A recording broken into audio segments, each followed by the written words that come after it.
রাত্র যখন গভীর হয়ে গেল, রাত্র যখন একেবারে গভীর হয়ে গেল, গভীর রজনীতে ইহুদির বিবি কি করছেন? আলমিরার মধ্যে বন্ধ মা ফাতেমার চাদরখানা যত্ন করে রাখলেন।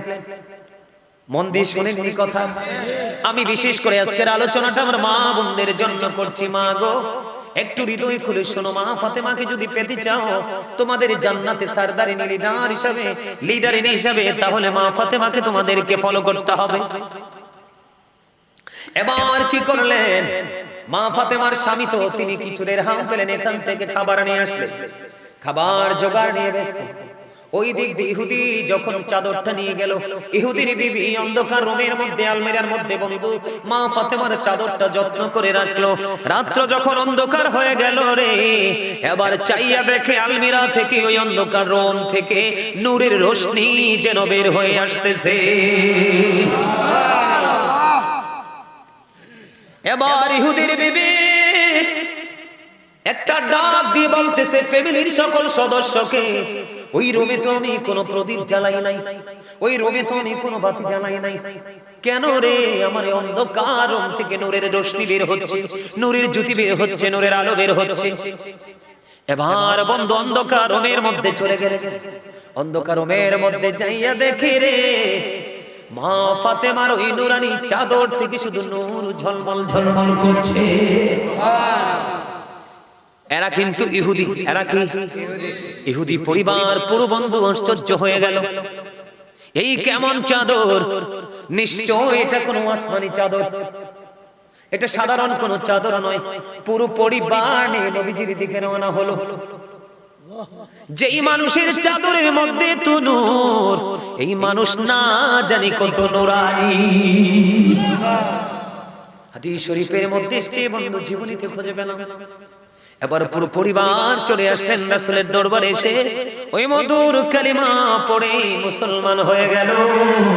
এবং যাওয়ার সময় মা খাতুনে জান্নাত ফাতেমার চাদরটা আবার ফাতেমাকে ফিরিয়ে দিয়ে যায়।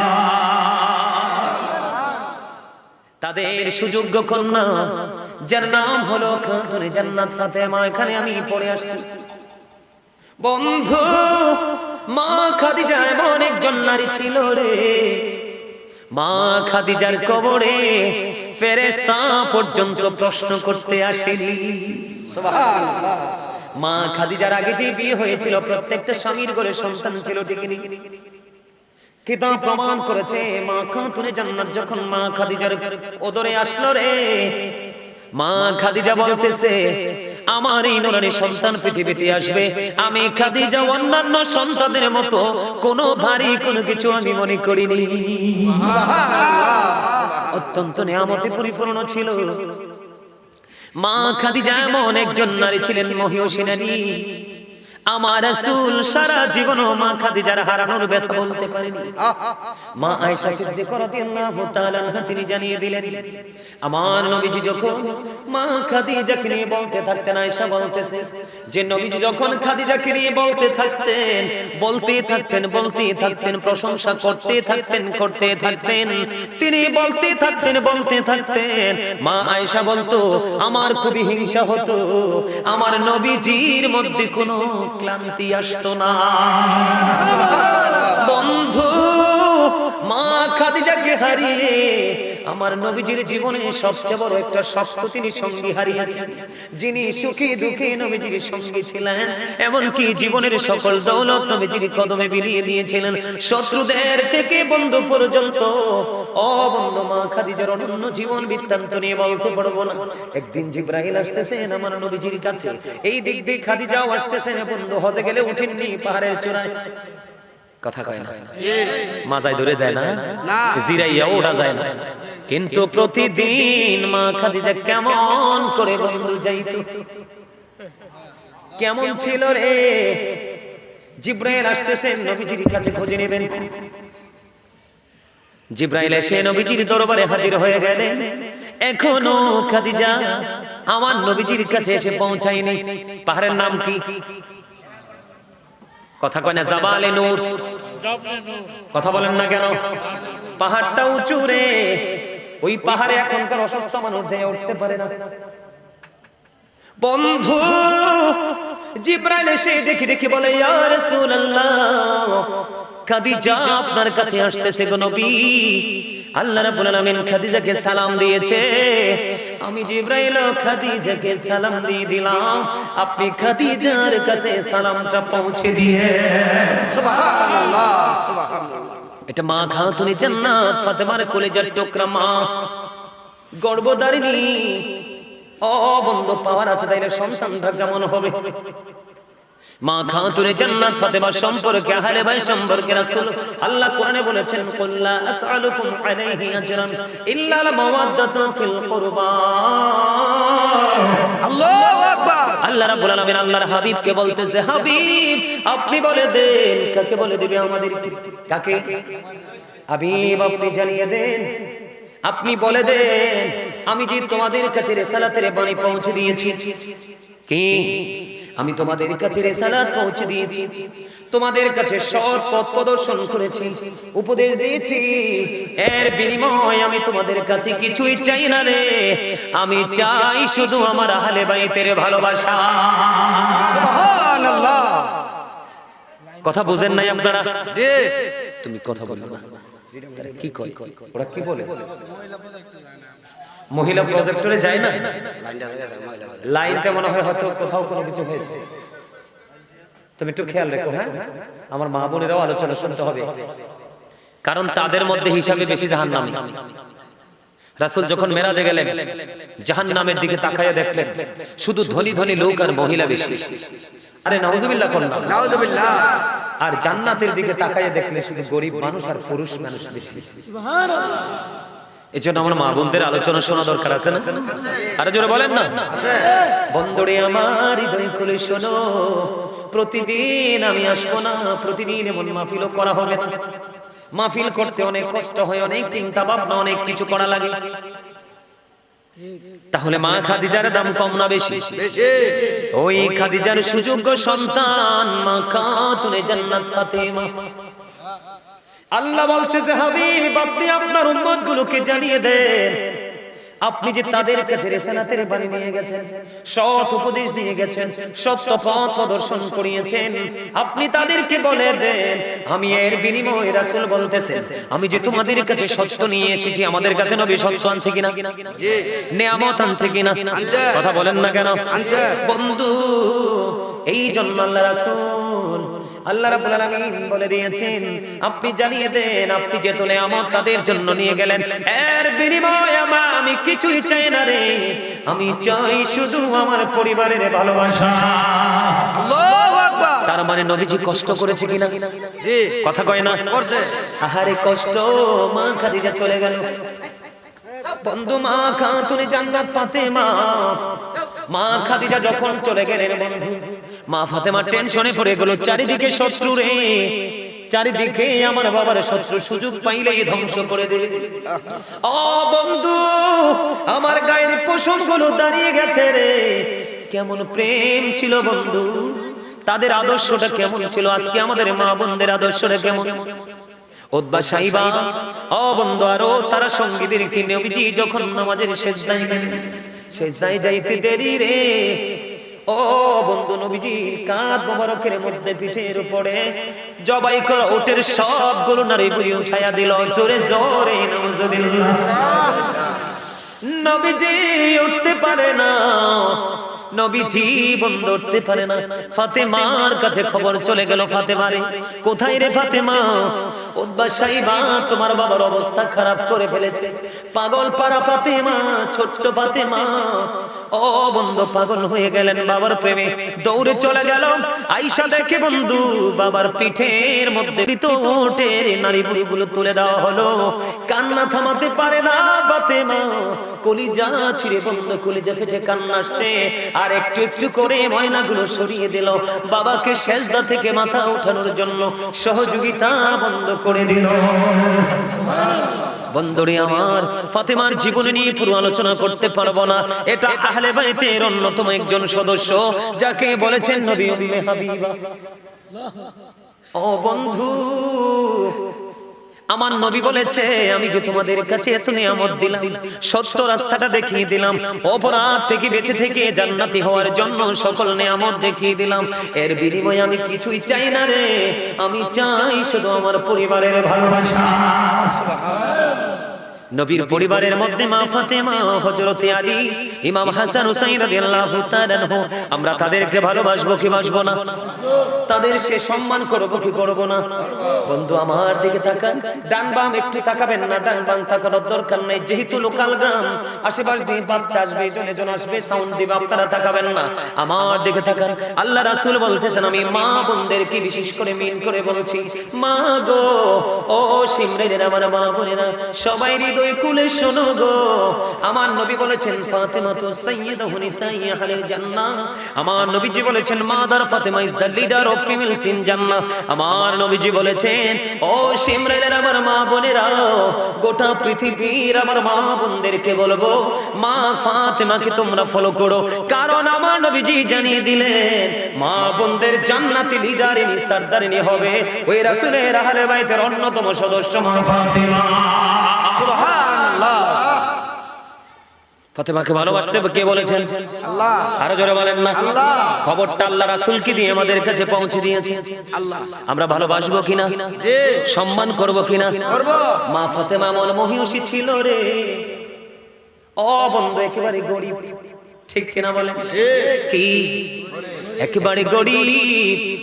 মা ফাতেমা যখন বন্ধ রান্না করতেন, কাজ করতেন, যাতা ঘোরাতেন, সব সময় ওনার কলবের মধ্যে থাকতো কন্টিনিউ জিকির। এখনকার মা বোনেরা তো বিসমিল্লাহ বলে না, ঘন্টায় দেয় না, মা ফাতেমার সাথে তাহলে প্রেম হলো না, কথা বলেন না কেন? না। মা ফাতেমা এমন পর্দা করতো রে, ও বন্ধু পৃথিবীর কেউ ফাতেমারকে একটা নজর দেখে নাই। এমন সুন্দর নুরানি ফুটন্ত ফুল, যেই ফুলের ঘ্রাণ নেবে পৃথিবীর পর্দাশীল নারীরা, এই ফুটন্ত গোলাপের ঘ্রাণ নেবে পৃথিবীর মুমিনা, যারা তাহাজ্জুদ করেছে, কোরআন তেলাওয়াত করেছে, 5 ওয়াক্ত নামাজ পড়েছে, কোনদিন স্বামীর কলিজায় আঘাত দেয় নাই। বন্ধু মা ফাতেমাকে নিয়ে আমি কি বলবো, আমার মতো অধম কি বলতে পারি রে? মা ফাতেমা তো যেমন তেমন কোন নারী নয়, যেমন তেমন কোন মহিলা নয়। আজকে আসার সময় পর্যন্ত বন্ধু কিতাব দেখে এসেছি রে, এমন রাত্র মা ফাতেমা নফল নামাজ পড়তেছে বন্ধু, কোরআন তেলাওয়াত করতেছে, খবর নেই। কোরআন তেলাওয়াত করতে করতে বন্ধু পার হয়ে গেছে রজনী, হঠাৎ করে আযানের ধ্বনি শুনতে পায়। সুবহানাল্লাহ। এখনকার মা বোনের স্টার জলসা দেখতে দেখতে রাত পার করে দেয়, ঠিক কিনা বলেন? তাহলে তারা ফাতেমার মতো ফুটন্ত গোলাপের ফুটন্ত হাসি পাবেনি দেখতে? না, তাদেরকে পাবে? পাবে না। ও বন্ধু মা ফাতেমাকে পাবে না, আমার দিকে তাকান। আওয়াজ শুনে শুনে বাড়িতে গিয়ে মা চাচি দাদিদেরকে বলবেন, ফুফুদেরকে বলবেন, খালাদেরকে বলবেন, সারাটা রাত বন্ধ কোরআন তেলাওয়াত করতো। আর তিনি নারীদের জানেন আল্লাহ রাব্বুল আলামিন সৃষ্টি থেকে নারীদের একটা সমস্যা আছে শরীরে, প্রতি মাসেই কিন্তু একবার হয়। এমন কোন সমস্যা ছাড়া সহজে মা ফাতেমা রোজা ভাঙতেন না। কথা বলেন না কেন? প্রায় প্রতিদিন তিনি বন্ধ রোজা রাখতেন, তাহাজ্জুদ পড়তেন, 5 ওয়াক্ত নামাজ পড়তেন। যখন তিনি কাজ করতেন আল্লাহর জিকির তার সিনায় থাকতো, সারাক্ষণ বন্ধু তিনি ইবাদতের মধ্যে থাকতো। ও বন্ধু ফাতেমা একদিন কান্দে, নামাজের মুসল্লায় বসে বসে কান্দে। দেখেন এখনকার যুগের নারীরা ম্যাক্সিমাম নারীদের অত্যাচারের শিকার স্বামী। কারেক্ট। কথা কান না কেন? স্বামীকে কুত্তার বাচ্চা পর্যন্ত এখনকার নারীরা বলে, থাপ্পড় পর্যন্ত দেয়। দেয় কি দেয় না? আপনাদের সিমরাইলে হয়তো নাই রে, আমার জীবনে কত দেখছি বন্ধু কোমরে কাপড়টা গেঁথে স্বামীকে মেরেছে, টাকার জন্য, পয়সার জন্য, বাবার বাড়ি যাওয়ার জন্য।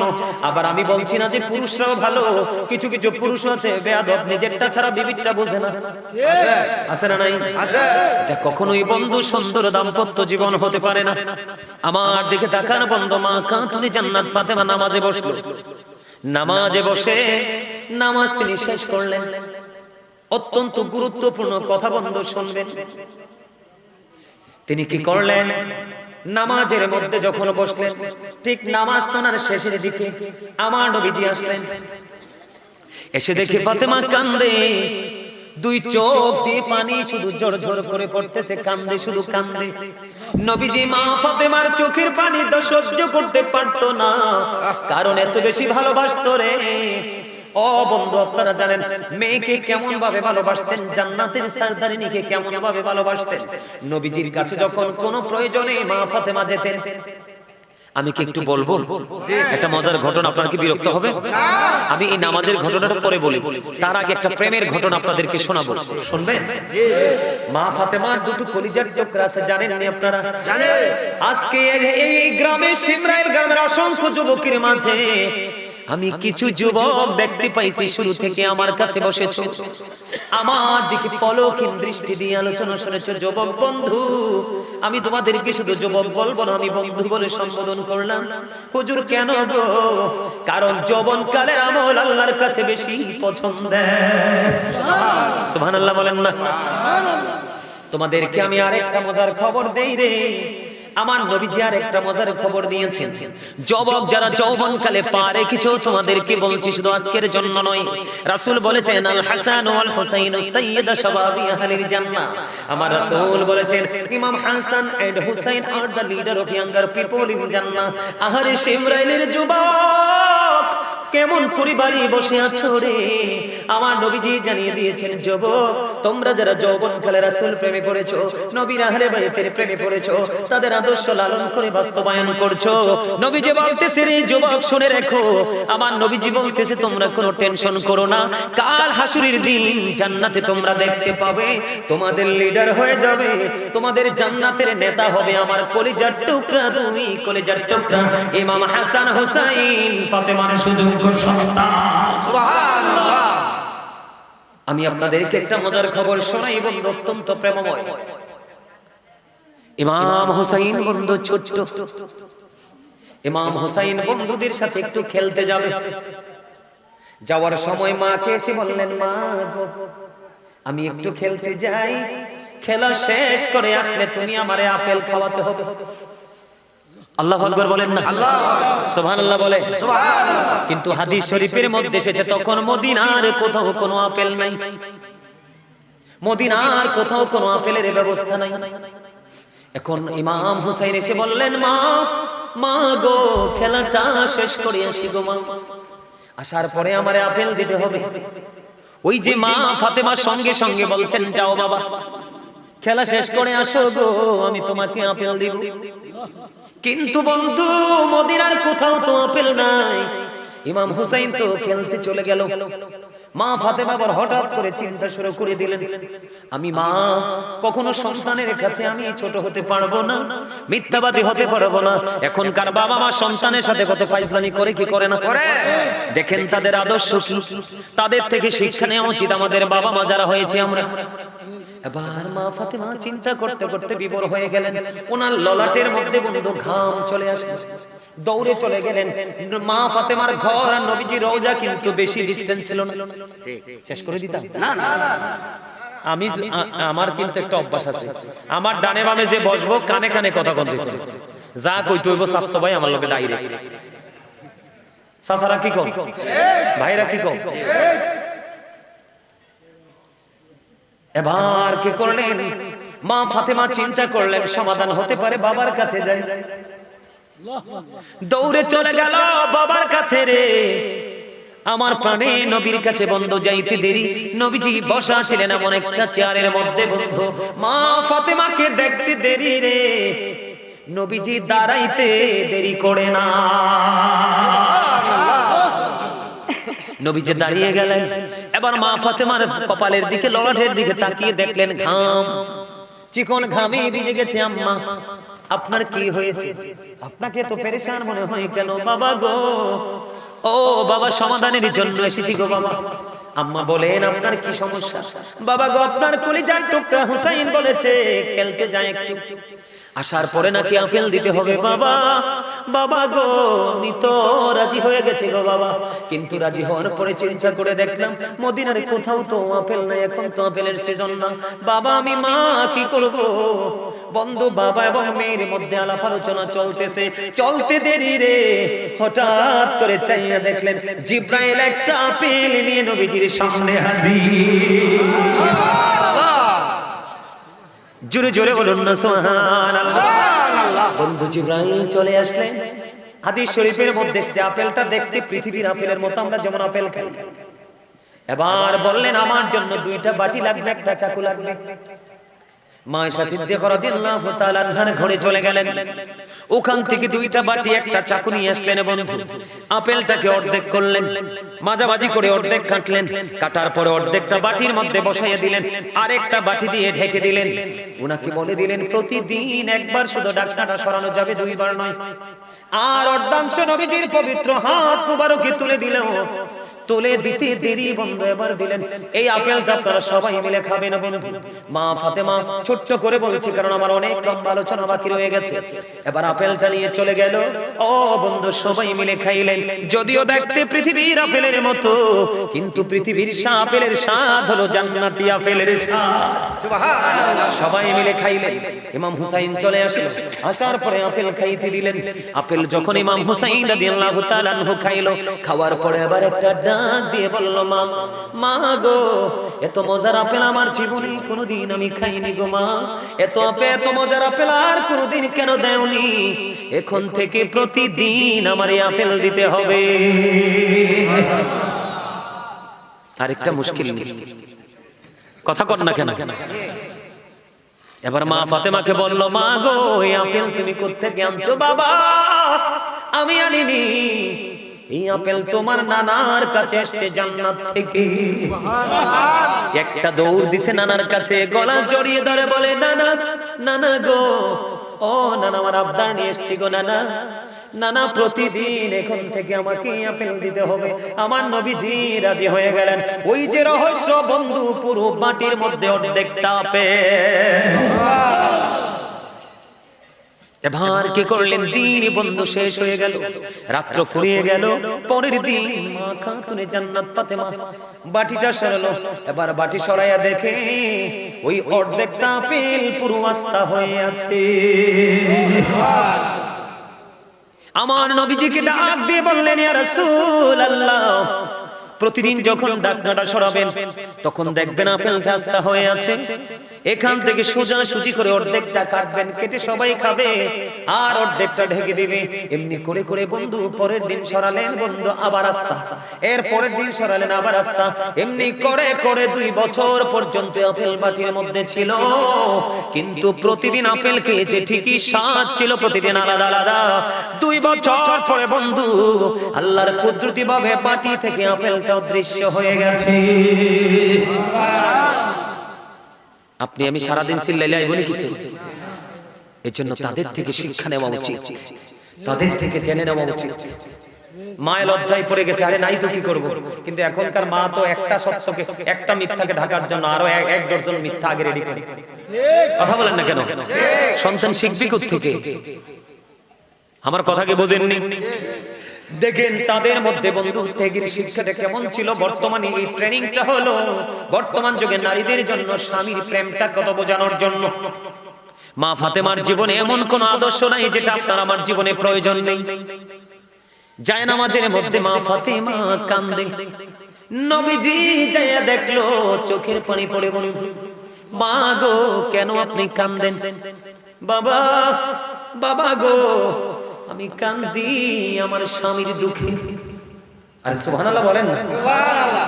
এখনকার যুগের কয়টা নারী কান্দে স্বামীর জন্য? কথা বলেন না। মা কেন কান্দেন স্বামীর জন্য? বাবা গো আমার স্বামীটা 2 দিন 3 দিন 4 দিন পর্যন্ত আনাখানা থাকে, উপাস থাকে, এটা সহ্য করতে পারি না, আমি বিবি হিসেবে শুইতে পারি না গো বাবা, এই জন্য আমি কান্দি। এবার আমার নবীজি বললেন সঙ্গে সঙ্গে ফাতেমাকে, মা আপনি আপনার জায়নামাজের একটা কোণা উল্টে দেন, ভেঙে দেন, বুঝে নেন। যখন মা ফাতেমা যখন জায়নামাজের একটা কোণ যখন ভেঙে দিল, ভেঙ্গে দিতে দেরি রে, এবার চাইয়া দেখে স্বর্ণের বন্ধ স্রোত বয়ে যাচ্ছে। জোরে বলেন না আল্লাহু আকবার। আমার নবীজি একটা ডাক দিয়ে বললেন, মা গো, এই স্বর্ণের যে বন্যা বয়ে যাচ্ছে, স্রোত বয়ে যাচ্ছে, আপনি ওখান থেকে ইচ্ছে মতো নিয়ে নেন, আপনার বাড়ি গাড়ি দালান কোঠা যা প্রয়োজন সুখের জন্য নিয়ে যান, তবে এই সুখটা চিরস্থায়ী নয়, এটা অল্প সময়ের মধ্যে ভেঙে যাবে। আপনি কোন সুখ চান? এই দুনিয়ার না ওপারের, কারণ ওই সুখটা হলো চিরস্থায়ী সুখ। আপনি জান্নাতের সরদারিনী। সঙ্গে সঙ্গে মা ফাতেমা ডাক দিয়ে বললেন, বাবা, বাবা গো, আমার স্বর্ণের স্রোত থেকে, বন্যা থেকে স্বর্ণ উঠানোর কোনো প্রয়োজন নেই। আমি দুনিয়ার সুখ চাই না, কারণ এটা ক্ষণস্থায়ী জীবন। আমি চাই ওই চিরস্থায়ী সুখ, কারণ এই সুখের কাছে, ওই দুনিয়ার সুখের কাছে এই পৃথিবীর সুখ কিছুই নয়। আমার জীবনে যদি আরো বেশি কষ্ট করা লাগে, আরো ত্যাগ স্বীকার করা লাগে, আমি করতে রাজি, তারপরেও পৃথিবীর সুখ আমি কামনা করি না। এখনকার যুগের বিবিরা কি করতো বন্ধু? কাঁচা মস্ত আনলে বকাবকি, ঠিক মতো সবকিছু দিতে না পারলে বকাবকি। কিন্তু এখনকার বিবিরা জানে না, বিবি যদি মারা যায়, স্বামীর চোখ দিয়ে যদি একটা ফোঁটা চোখের পানি পড়ে, ওই বিবির জন্য জাহান্নামের আগুন হারাম হয়ে যায়। মা ফাতেমার জীবন থেকে বন্ধু শিক্ষা। বন্ধুরি আমার, এমন ভাবে তার অভাব অনটনের মধ্যে জীবন যাপন করত, তারপরেও পৃথিবীর লোভ লালসা তারা সুখ শান্তি কামনা করে নাই। বন্ধু কিতাব প্রমাণ করেছে, তারা যখন পোশাক পরতেন, মাথা রাখতে গেলে পা উদাম হয়ে যেত, পা ডাকতে গেলে মাথা উদাম হয়ে যেত। এত শর্ট কাপড়ে আবৃত হয়ে স্বামী স্ত্রী জীবন যাপন করেছে।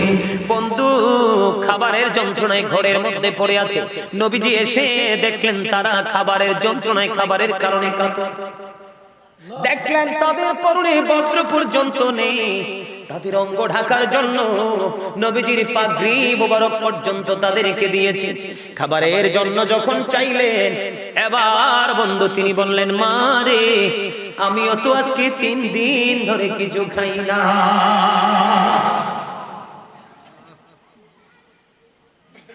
বন্ধুরে আমার, তাদের জীবনী থেকে শিক্ষার কোনো অভাব নেই।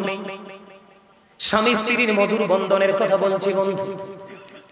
একদিন হযরতে আলী করে ছোট ছোট ছোট্ট ছোট্ট ফুটফুটি দুটো কলিজার টুকরা সন্তান আছে ইমাম হাসান হোসেন। তাদের খাবারের কোনো বন্ধু ব্যবস্থা নাই। সারা দিন ঘুরলেন, কোনো কাজের ব্যবস্থা হলো না। রাত্র হয়ে গেল, ইমাম হযরতে আলী রাদিয়াল্লাহু তাআলা আনহু চিন্তা করলেন, আজকে বাচ্চাগুলোকে কি দিয়ে সান্ত্বনা দিব রে? কোনো কাজ করতে পারলাম না, একটি দিরহাম উপার্জন করতে পারলাম না। বন্ধু ঘরে চলে আসলো। ঘরে চলে আসার পরে মা ফাতেমার সাথে দেখা হলো। মা ফাতেমা দেখলেন স্বামীর চেহারাটা একটু মলিন হয়ে আছে। কি হয়ে আছে? মলিন, ভারাক্রান্ত হৃদয় নিয়ে ঘরে ঢুকলো। ঢোকার পরে মা ফাতেমা দেখে স্বামীর চেহারা মলিন দেখে সহ্য করতে পারল না। একটা ডাক দিয়ে বললেন, স্বামী গো, আপনি টেনশন করবেন না, আমার কাছে একটা চাদর আছে। কি আছে? আমার কাছে একটা সুন্দর চাদর আছে, এটা আপনি নিয়ে যান, এটা দিয়ে কিছু খাবারের ব্যবস্থা করে চলে আসেন। সমস্যা? ও আচ্ছা আচ্ছা আচ্ছা, কথা বুঝেননি?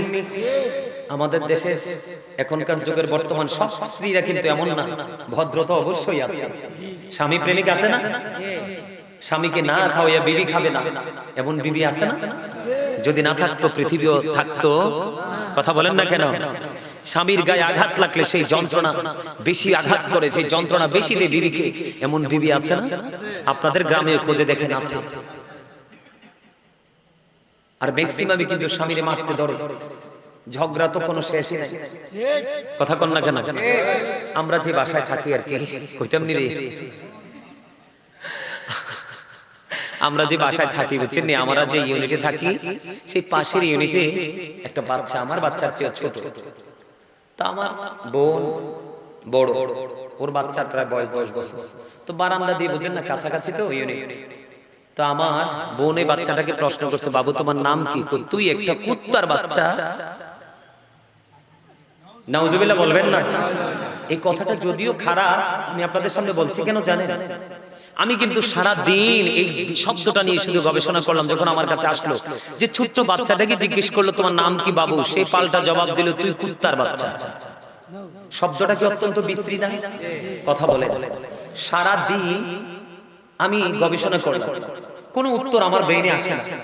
পরে বিকেলে যখন আমি গাড়িতে উঠলাম, মাহফিলের জন্য রওনা দিলাম, গাড়িতে উঠে তাদের সাথে, ড্রাইভারের সাথে, সবার সাথে বিষয়টা শেয়ার করলাম। আসলে এটা কেন হতে পারে? এতটুকু বাচ্চা এই শব্দটা শিখলো কোত্থেকে? এত নোংরা শব্দ। তখন আমার ড্রাইভার সাহেব বলতেছে, হুজুর আমার কাছে মনে হয় ওরা স্বামী স্ত্রীর মধ্যে কোনো মিল মহাব্বত নেই। আমার কাছে মনে হয় ওদের মধ্যে গরমিল আছে, যেই কোনো বিষয় নিয়ে ওরা ঝগড়া হয়। ওরা আমার মনে হয় স্বামী স্ত্রীকে অথবা স্ত্রী স্বামীকে প্রায় কুত্তার বাচ্চা বলে গালি দেয়। অন্যথায় এই ছোট্ট বাচ্চা কিন্তু কুকুরের বাচ্চা শেখার কথা। মা ফাতেমার জীবন আদর্শের সাথে কিন্তু এই কথাটা আসে। তো এখনকার স্বামী স্ত্রী ভালো না, এই জন্য ছেলেরাও ভদ্র হয় না, মেয়েরাও ভদ্র। বন্ধুরে আমার, দেখেন তাদের পাওয়ার, তাদের মর্যাদা কত বেশি বন্ধু। এবার মা খাতুনে জান্নাত ফাতেমা যখন চাদরখানা দিল, স্বামী হযরতে আলী আহলে বাইতের অন্যতম সদস্য, ইসলামের চতুর্থ খলিফা, এবার কি করলেন? তিনি বন্ধু ইহুদির কাছে চাদরটা দিলেন। এক ইহুদির কাছে চাদরখানা দিয়ে ওখান থেকে কিছু দিরহাম নিলেন, নিয়ে বন্ধু খাবার ব্যবস্থা করলেন, খাবার নিয়ে আসলেন। খাবার নিয়ে যখন আসতেছে, মা খাতুনে জান্নাত ফাতেমা বাচ্চাদের জন্য খাবার তৈরি করতেছে। রাত্র যখন গভীর হয়ে গেল, রাত্র যখন একেবারে গভীর হয়ে গেল, গভীর রজনীতে ইহুদির বিবি কি করছেন? আলমিরার মধ্যে বন্ধু মা ফাতেমার চাদরখানা যত্ন করে রাখলেন। মন দিয়ে শুনেন এই কথা। আমি বিশেষ করে আজকের আলোচনাটা আমার মা বোনদের জন্য করছি। মা গো, একটু হৃদয় খুলে শোনো, মা ফাতেমাকে যদি পেতে চাও তোমাদের জান্নাতে সরদারিনী লিডারিনী হিসাবে, তাহলে মা ফাতেমাকে তোমাদেরকে ফলো করতে হবে। এবার কি করলেন? মা ফাতেমার স্বামী তো তিনি কিছু দিরহাম পেলেন, এখান থেকে খাবার নিয়ে আসলেন, খাবার জোগাড় নিয়ে ব্যস্ত। ওই দিক দিয়ে ইহুদি যখন চাদরটা নিয়ে গেল, ইহুদির বিবি অন্ধকার রুমের মধ্যে, আলমিরার মধ্যে বন্ধু মা ফাতেমার চাদরটা যত্ন করে রাখলো। রাত্র যখন অন্ধকার হয়ে গেল রে, এবার চাইয়া দেখে আলমিরা থেকে, ওই অন্ধকার রুম থেকে নূরের রোশনি যেন বের হয়ে আসতেছে। এবার ইহুদির বিবি একটা ডাক দিয়ে বলতেছে ফ্যামিলির সকল সদস্যকে, ওই রুমে তো আমি কোনো প্রদীপ জ্বালাই নাই, ওই রুমে তো আমি কোনো বাতি জ্বালাই নাই। কেন রে? আমার অন্ধকার রুম থেকে নূরের রোশনি বের হচ্ছে, নূরের জ্যোতি বের হচ্ছে, নূরের আলো বের হচ্ছে। এবার বন্ধু অন্ধকার রুমের মধ্যে চলে গেল। অন্ধকার রুমের মধ্যে যাইয়া দেখে রে, মা ফাতেমার ওই নুরানি চাদর থেকে শুধু নূর ঝলমল ঝলমল করছে। এরা কিন্তু ইহুদি। এরা কি? ইহুদি পরিবার। পুরো বন্ধু আশ্চর্য হয়ে গেল, এই কেমন চাদর? নিশ্চয় এটা কোনো আসমানি চাদর, এটা সাধারণ কোনো চাদর নয়। পুরো পরিবার নিয়ে নবীজির দিকে রওনা হলো। যেই মানুষের চাদরের মধ্যে তো নূর, এই মানুষ না জানি কত নূরানি। হাদিস শরীফের মধ্যে এসেছে বন্ধু, জীবনীতে খুঁজে পেলাম।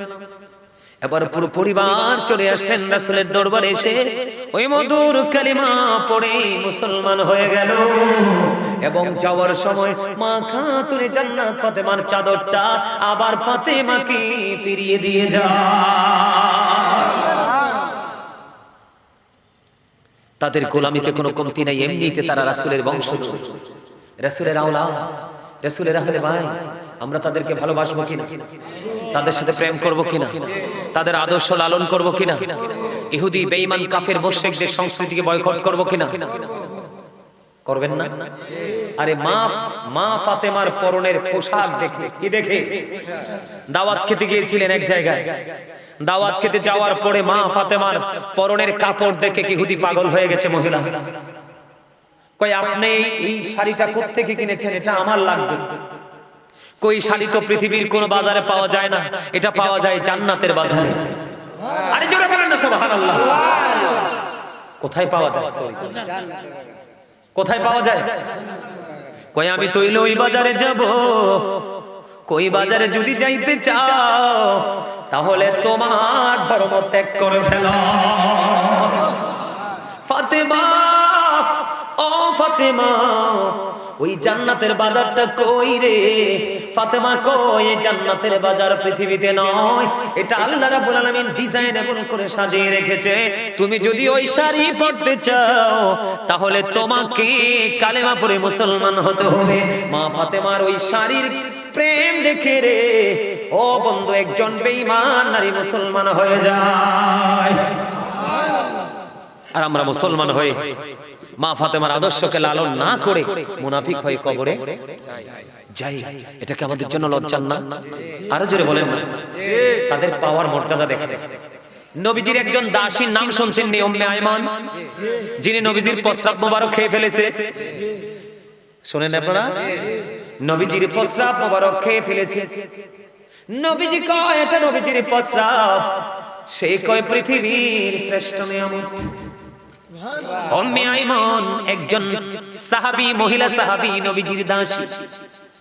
বন্ধু, নবীজির প্রস্রাব মোবারক শুধু খাওয়ার কারণে আমার নবীজি পৃথিবীতে ওই দাসীকে জান্নাতি বলে ঘোষণা দিয়ে গেছে। ওই বরকতময় দাসী উম্মে আইমান তিনি বলতেছেন, হাদিস শরীফের মধ্যে এসেছে বন্ধু, তিনি বলতেছেন আমি একদিন ফাতেমাকে দেখতে গেলাম। ফাতেমাকে যখন দেখতে গেলাম, যাইয়া দেখলাম ফাতেমার ঘরের দরজাটা বন্ধ। ভিতর দিয়ে লক করে তিনি ঘুমিয়ে আছেন। তখন উম্মে আইমান ওই বরকতময় দাসী তিনি বললেন, আমি নজর দিয়ে চায়া দেখলাম ইমাম হোসেন ঘুমাচ্ছে, অটোই তার ধুলনাটা শুধু ঝুলছে। ওই উম্মে আইমান ওই দাসী তিনি বলতেছেন আমি আরো বেশি চিন্তায় পড়ে গেলাম। ইমাম হোসেন ঘুমায় রে, আমি দেখতে পাইলাম তার ধুলনাটা অটো ঝুলছে। আর একটু গভীর করে নজর দিয়ে চাইয়া দেখলাম মা খাতুনে জান্নাত ফাতেমা তিনি ঘুমিয়ে আছে, কিন্তু উনি তো জাতা ঘোরাচ্ছিলেন। কি ঘোরাচ্ছিলেন? জাতা ঘোরাচ্ছিলেন বন্ধু, আটা বানানোর জন্য। কিসের জন্য? জব জাতা ঘোরাচ্ছেন। কিন্তু তিনি দেখতে পাইলেন ফাতেমা তো ঘুমিয়ে আছে, আর ফাতেমার কলিজার টুকরা সন্তানও ঘুমিয়ে আছে, দোলনা ওঠো ওঠো ঝুলছে। আবার তিনি দেখতে পাইলেন ফাতেমার জাতাটাও ওঠো ঘুরছে। জোরে জোরে সুবহানাল্লাহ। উম্মে আইমান দেখি বিস্মিত হয়ে গেলেন, তিনি চিন্তিত হয়ে গেলেন। এবার তিনি একটা সেকেন্ডও বন্ধ দেরি করলেন না, দৌড়ে চলে গেলেন নবীজির দরবারে। দৌড়ে চলে গেলেন, ইয়া রাসূলুল্লাহ, ইয়া হাবিবাল্লাহ, নবী গো, ও প্রাণের নবী, আশ্চর্য ধরনের ঘটনা। কি রে, কি দেখিছো তুমি? কই নবী গো, আমি দেখতে পাইলাম আমরা মা ফাতেমার সন্তান খাতুনে জান্নাত ফাতেমার সন্তান ঘুমায়, কিন্তু দোলনাটা অটো ঝুলছে। কে গো? নবী ঝুলাচ্ছে। আমি দেখতে পাইলাম ফাতেমা ঘুমায়, কিন্তু ফাতেমার জাতা তো ঘুরতেছে। এবার আমার নবীজি বলে রে আইমান, উম্মে আইমান, এই যে তুমি দেখতে পেয়েছো, যা দেখেছো সবই ঠিক। এখানে ফাতেমা ঘুমায়, জাতা ঘোরাতে ঘোরাতে সে ক্লান্ত হয়ে গেছে। কি হয়ে গেছে? ক্লান্ত হয়ে গেছে রে। এই জন্য আল্লাহ রাব্বুল আলামিন ফাতেমার জন্য তিনটা ফেরেশতা পাঠিয়ে দিয়েছে। ওই ফেরেশতারা একজন তার কলিজার টুকরা সন্তানকে ঘুম পাড়ায়, বন্ধু, আর বাকি তারা জাতা ঘোরায়। কি বুঝতে পারলেন? আর আপনারটা যদি ফালাই রাখে, আমার মা বোন যদি ফালাই রাখে, তেলা পোকা চাটবে। কথা কয় না একারে বল কইছি নি কোন না তেলা পোকা চাটবে আপনারটা পাহারা দেওয়ার কেউই থাকবে কোত্থেকে আপনি তো পাহারার কাজ করেন আপনি তো জীবনে কাউকে ভালোবাসতে পারলেন না না রাসূলকে না ফাতেমাকে না আলী ফাতেমার সন্তান কলিজার টুকরা হাসান হুসাইনকে না পারলেন সাহাবীদের জীবনকে না পারলেন আল্লাহর ওলিদের জীবনকে আপনি গ্রহণ করতে না পারলেন কোন আলেমের সাথে প্রেম করতে তাহলে আপনার জীবনের পরিবর্তন আসবে কোত্থেকে স্বপ্ন দেখা যায় কল্পনা করা যায় না কখনোই করা যায় না তাহলে এখান থেকে আমাদেরকে বের হয়ে একদিন মা ফাতেমা তার ঘর থেকে বের হচ্ছে মা ফাতেমার ঘর আর নবীজির হুজরা কিন্তু বেশি দূর ছিল না আপনারা মদিনায় গেছেন নি কেউ চাচা দেখছেন নি নবীজির রওজা এবং মা ফাতেমার বাড়ি বেশি দূর না তখন তো বন্ধু ডাইরেক্ট ছিল এখন তো একটু দালান টালান দোয়াল টোয়াল দিয়ে একটু ব্যতিক্রম করে ফেলেছে বন্ধু খালি ছিল তখন মা ফাতেমা যখন নবীজির কাছে যাওয়ার জন্য প্রস্তুতি নিল রে হঠাৎ করে দেখতে পাইলেন একটা ওট মা ফাতেমার ঘরের দরজায় এসে হাজির এসে মা ফাতেমাকে সালাম দিলেন সালাম দেওয়ার পরে বন্ধু এবার মা ফাতেমাকে ডাক দিয়ে বলে রে ফাতেমা আপনি কি বাবার বাড়ি যাইতে রেডি হইছেন নি আপনি যদি কলিজার টুকরা বাবার কাছে যাইতে রাজি হন তাহলে আপনি আমার পিঠে চড়েন আপনাকে নামিয়ে দিয়ে আসি কি মনে করলেন হ্যাঁ গত কয়দিন আগে সবে বরাত গেছে ওমা গোমা বাংলাদেশে কি এত মাজার রোগী মানে কোমরের ব্যথার রোগী আর কি বাংলা ভাষায় কইলাম আর কি আপনারা কি কোন কোমর না হ্যাঁ মাজাও কয় মাজা অল্প কয়েকজনে কয় ম্যাক্সিমাম লোকে কোমর খোদা মুই তো কোমরের জ্বালা বইতে আরি মুই তো কোমরের জ্বালাই খারাইতে আরি মুই নামাজ পড়বো কি ফিন এই আমি করতে পারবো না ঠিক না বেঠে ওমা গোমা সারা দিন বেটা ডেন্ডারা ফিটে টোটাল সাইকেল লয়ে ঘুরে শুক্রবার এলে করে একটা শেয়ার রাখে আর মহিলারা যে কত মিছা কথা কয় কত মিথ্যার অজুহাতে যে তারা নামাজ ছাড়ে কথা কর না কেন আফসোস লাগে কারণ আমারও তো মা মহিলা মহিলাদেরকে সম্মান দিয়ে কথা বলবো চিরজীবন কিন্তু এখন তো বলতে হয় আমাদেরকে বাধ্য হয়ে বলতে হয় না তারা বেয়াদবের মতো চলে পোশাক পরার পরেও তাদের অঙ্গ দেখা যায় না তারা পোশাক পরে তারপরে তাদের শরীর দেখা যায় নবীজি বলছে যে পোশাক পরার পরেও তার পোশাক বডি তোমরা দেখবে তোমরা বলবে এই নারী পোশাক পরিহিত নারী নয় সেটা ল্যাংটা নারী নাউজুবিল্লাহ আরো জোরে বলেন না নাউজুবিল্লাহ কোন ওয়াজ করতাম কনসেন্ট এই যে মা ফাতেমার জীবনী থেকে মুষ্টিময় কিছু তথ্য দিলাম আপনাদের কাছে কি ভালো লাগছে না মধুর মতো লাগছে না আমাদের মা বোনেরা তো এত উপরে পর্যায়ে হয়তো বা যেতে পারবে না কিন্তু ওনাকে ফলো করে তো আল্লাহর প্রিয় বান্দীদের অন্তর্ভুক্ত তো হতে পারে আপনারা যারা স্বামী হয়েছেন বিবিদেরকে একটু বলবেন যেন 5 ওয়াক্ত নামাজ পড়লেই মা ফাতেমাকে পাবে যেন কোরআন তেলাওয়াত করে যেন রাতে উঠে তাহাজ্জুদ সুযোগ পেলেই যেন তারা রোজা রাখে আসছে সামনে রমজান মাস এই রমজানে মাস আমাদের জন্য রোজা রাখা ফরজ কি ফরজ না মা ফাতেমা কন্টিনিউ রোজা রাখতে আপনাকে আমি কন্টিনিউ রাখতে বলি না আপনি সুযোগ করে করে রাখবেন রাজি আছেন তো সবাই রাজি আছেন না আমরা সবাই রাজি আছি তো কথা বলেন না আরো জোরে সম্মানিত উপস্থিতি ও মা কি ধারি গড়ি এত তাড়াতাড়ি হাঁটে আমি স্টেজে উঠলে জন লাগে গড়িটাও আমার লগে 2 নাম্বারই করে স্টেজে উঠলে দৌড়ে টাইম চলে যায় এটা কি উচিত কথা আসলে পবিত্র সময় এমনিই চলে যায় যারা জান্নাতে যাবে তাদের সময়ের খবরও আমি আমার মা বোনদেরকে বলবো তারা যখন মা ফাতেমাকে ফলো করে জীবন যাপন করবে তারা মুমিনাদের অন্তর্ভুক্ত হয়ে যাবে আল্লাহ রাব্বুল আলামিন তাদের জন্য জান্নাতে খাবার বরাদ্দ করে দিবেন সুবহানাল্লাহ আরো জোরে বলুন না সুবহানাল্লাহ এই আপনাদেরকে বলি আপনারা যারা পুরুষ লোক আমরা যারা পুরুষ মানুষ আপনাদেরকে বলছি আপনারাও চলার পথে অনেক হিসাব করে চলবেন কারণ পুরুষদের কিন্তু বর্তমান যুগের পুরুষদের কিন্তু অপরাধের শেষ নাই আছে? আগের যুগের পুরুষদের তুলনায় এখনকার পুরুষরা অনেক খারাপ, অনেক খারাপ না? চাল চলনের দিক দিয়ে, পোশাক আশাকের দিক দিয়ে, কথাবার্তার দিক দিয়ে, সামাজিক বন্ধনের দিক দিয়ে, একজন অসুস্থ মানুষের সাথে আচরণের দিক দিয়ে, মানে সবকিছু মিলিয়ে আগের যুগের মানুষগুলোর কিছুই কি যেন এখনকার মানুষের মাঝে খুঁজে পাওয়া যায় না।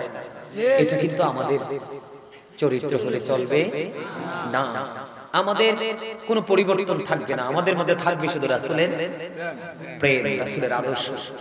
রাসূল যা করেছেন আমরা তাই তো করব, রাসূল যা দেখিয়েছেন সেই পথেই তো আমরা হাঁটব, তাহলেই তো আমরা সুন্নি জামাত। আর এই সুন্নি জামাতের জন্যই তো জান্নাত বরাদ্দ। আহলে সুন্নাহ ওয়াল জামাত ইজ দ্য বেস্ট পার্টি। আল্লাহ বলবে গো টু প্যারাডাইস। আহলে সুন্নাত ওয়াল জামাত হলো শ্রেষ্ঠ দল, আর সেই দলকে ঘোষণা বলবে আল্লাহ জান্নাতে যাওয়ার জন্য। সুবহানাল্লাহ বলে। যুবকদেরকে কেন বলছি? যৌবনকালে কিন্তু যুবকরা এখন কিন্তু ইফটিজিং বেশি করে, কথা কয় না? করে না? মেয়েরা স্কুলে যায়, সে তার মতো করে যায়। তোমার কেন পুলের কোড়ায় দাঁড়াতে হবে? তোমার কেন তিন রাস্তার মোড়ে দাঁড়াতে হবে?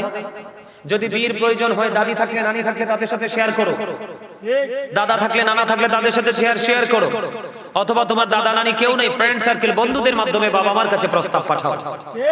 তুমিও কলঙ্কিত হচ্ছ, বাবা মাকেও কলঙ্কিত করছো, অপরাধের বোঝা দিন দিন বেড়েই চলছে। বলো হুজুর হুট করে এখানে কেন আসলে? এখানে আসার কারণ হলো তুমি যদি তোমার এই চক্ষু দুটোকে যদি নিম্নগামী করে চলতে পারো, রাসূল বলেছেন যে ব্যক্তি জীবন ভর তার চক্ষুটাকে নিচু করে জীবন যাপন করতে পারবে, আমি নবী তার জান্নাতের জামিন হয়ে গেলাম। সুবহানাল্লাহ। বলে হুজুর শুধু চোখগুলো নিচু রাখলে এত বড় বেনিফিট? ইয়েস। কেন না? আপনার আমার অন্তরে যত নোংরামি সব আসে সব কিন্তু চোখ থেকে আসে, কথা কয় না? আপনি যখন চোখে কোনো নোংরা জিনিস দেখবেন, অটো এটা মনের ঘরে এসে ঠাই নেই, আর মনের ঘরে এসে বাসা বাঁধলেই কিন্তু নফসের নোংরামি শুরু হয়ে। এই জন্য রাসূল বলেছেন চক্ষুটাকে নিচু করে রাখো। যুবক, তোমাদের জন্য জান্নাতি হুর আল্লাহ বরাদ্দ করে রাখছে, এত সুন্দরী। ওর বডির দিকে তাকাইলে তার শরীরে যে রক্তগুলো চলাচল করে এটাও তুমি প্র্যাকটিক্যালি দেখতে পাবে। এত সুন্দর হুর তোমার জন্য বরাদ্দ করে রাখছে, একটা দুইটা না, ডজন ডজন। একটা নাম হলো লোভা, একটা হুরের নাম বলছি কি? লোভা। লোভা নামক হুর, সে যখন অন্ধকার, একেবারে গভীর অন্ধকার রজনীতে মুস্কি একটা হাসি দিবে, তার একটা দাঁত যদি কোনো দিক দিয়ে বের হয়, দুটো ঠোঁটের মাঝখান দিয়ে একটা দাঁত যদি বের হয়, ঠিক দাঁতের গ্লেজে পুরো অন্ধকার রাজ্য থেকে আলোয় ভরে যাবে। সুবহানাল্লাহ। এটা চিরস্থায়ী। এই আমার দিকে তাকাও যুবক, বিয়ে করার পরে বিবির সাথে সংসার করো, এক সপ্তাহ 15 দিন, এক মাস, 2 মাস, 3 মাস, সর্বোচ্চ 1 বছর, সর্বোচ্চ সীমা তোমাকে 1 বছর দিলাম। 1 বছর পরে কিন্তু আর ভালো লাগবে না, লাগবে, কারণ শরীরের মধ্যে যা তুমি জমিয়েছিলে হয়ে গেছে। এটা কিন্তু লজ্জার বিষয় নয়, এটা জানার বিষয়। কিন্তু তুমি যখন জান্নাতি যুবক হয়ে যাবে, তোমাকে যখন আল্লাহ জান্নাতি বলে ঘোষণা করে দিবে, তুমি যদি অসংখ্য হুরের সাথে একসাথে আলিঙ্গন করো, তোমার যৌবন কমবে না, বরং যতই তুমি আলিঙ্গন করবে ততই বাড়বে। সুবহানাল্লাহ। এই দামি যুবক হয়ে যাওয়ার চেষ্টা করতে হবে। ওই যে লোভা নামক হুর, সে যদি পৃথিবীর দুর্গন্ধময় পরিবেশে যদি একটু যদি তার নিঃশ্বাসটা পড়ে, পুরো সুগন্ধে ভরে যাবে। সুবহানাল্লাহ। এই লোভা নামক হুর যদি একেবারে টাটকা লবণাক্ত পানির মধ্যে যদি একটু থুতু যদি সে নিক্ষেপ করে, একেবারে নোনা পানি যেটা মুখে দেওয়া যায় না, মুখে যদি ধো তুমি মুখ জ্বলতে থাকবে। কারণ আমরা তো সারা দেশ ঘুরি, যেমন আপনি যখন পশ্চিমবঙ্গে যাবেন, যেমন যশোর সাতক্ষীরার দিকে যাবেন, আমি যখন যশোর সাতক্ষীরার দিকে গেলাম, যশোর বিমানবন্দরে গিয়ে গেলাম, আমি ঢাকা থেকে বিমানে উঠলাম, যশোরে গিয়ে নামলাম। তো নামার পরে ওরা কিন্তু আমাকে রিসিভ করার জন্য আসছে, ব্যাংকের একজন অফিসার আমাকে ইনভাইট করেছেন, আমি গেলাম। তো ওনারা গাড়ি নিয়ে আসছে, বুঝছেন নি? তো গাড়ি নিয়ে যে আসছে, চাচা একটু যাচ্ছি গরম হাওয়া, আবার একটু যাচ্ছি ঠান্ডা হাওয়া। আমার জীবনে ফার্স্ট এই ওয়েদারের সাথে নিজেকে অ্যাডজাস্ট করলাম। তা আমি টেনশন করতেছি, ব্যাপারটা কি রে, নতুন কোন মানে ভুবনে আসলাম কিনা। পরে আমি কিন্তু লজ্জায় কিছু বলিও না। পরে অনেক কথা বলতে বলতে বলতে কিছু যুবক থাকে না, আলেমদের প্রতি অনেক বেশি মায়া থাকে, তাদের প্রতি অনেক বেশি মানে প্রেম থাকে। কারণ ওরা আমার সাথে এসে নিজে নিজে কথা বলতে চায়, আমি এই বিষয়ে সুযোগ একটু কথা বলি। বললাম ভাই তোমাদের এখানে আসতে কখনো দেখলাম গরম হাওয়া, কখনো ঠান্ডা হাওয়া। এখন ওরা বলতেছে হুজুর আমাদের রাস্তার দুপাশে যেখানে মিঠা পানি ওখানকার হাওয়াটা ছিল ঠান্ডা, আর যেখানে রাস্তার দুপাশে নোনা পানি ওখানকার হাওয়াটা ছিল গরম হাওয়া।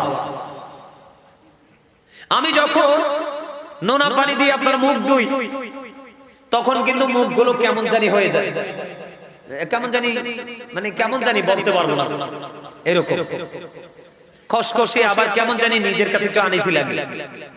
বন্ধু নোনা পানি মুখে দেওয়া যায় না, হাঁটাও যায় না। এই লোবানা মুখুর যদি একটা ফোঁটা থুতু যদি একটা ফোঁটা মাত্র একটা ফোঁটা যদি নোনা পানির মধ্যে ফেলায় তাহলে পুরো নোনা পানি মিঠা পানিতে রূপান্তরিত হয়ে যাবে। সুবহানাল্লাহ। এখন মহিলারা চিন্তা করতে পারে বলে হুজুর তাইলে আমরা যে স্বামী স্ত্রীর বন্ধনে আবদ্ধ ছিলাম টেনশন করেন কেন? আপনি যদি স্বামীর বাধ্য হন, স্বামী যদি আপনার হয়, দুজন দুজনের মধ্যে যদি প্রেমের বন্ধনে আবদ্ধ থাকতে পারেন, ওই সবগুলো হুরের লিডার হবে আপনার পৃথিবীর বীর। ওইটা এই দুনিয়াতে যেরকম এটা কিন্তু ওই দুনিয়াতে এরকম হবে না, ওইটা অন্যরকম হয়ে যাবে। সুবহানাল্লাহ বলেন না?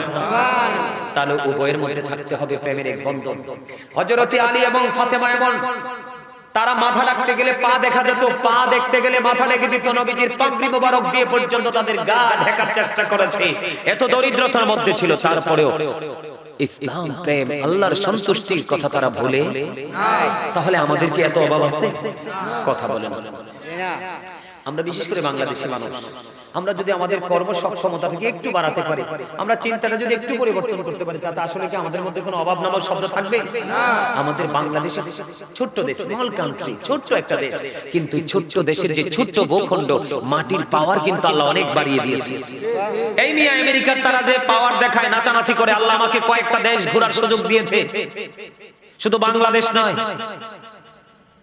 এই যে উন্নত দেশ দেখতেছেন, তারা শুধু সততার কারণে উন্নত, আসলে তাদের মাটিতে কিছু ফলাতে পারে না। আপনি জানেন এই আমাদের দেশের জন্য প্রিয় দেশ হলো সৌদি আরব। আপনি সৌদি আরবে গিয়ে দেখেন এমন কোন পণ্য নাই যে বাংলাদেশের নাই। কাঁচা মরিচটা পর্যন্ত সৌদি আরবে আমি আপনার বাংলাদেশের খেয়েছি। শুধু বাংলা সৌদি আরব নয়, পৃথিবীর দেশে আমাদের দেশের মাটি অনেক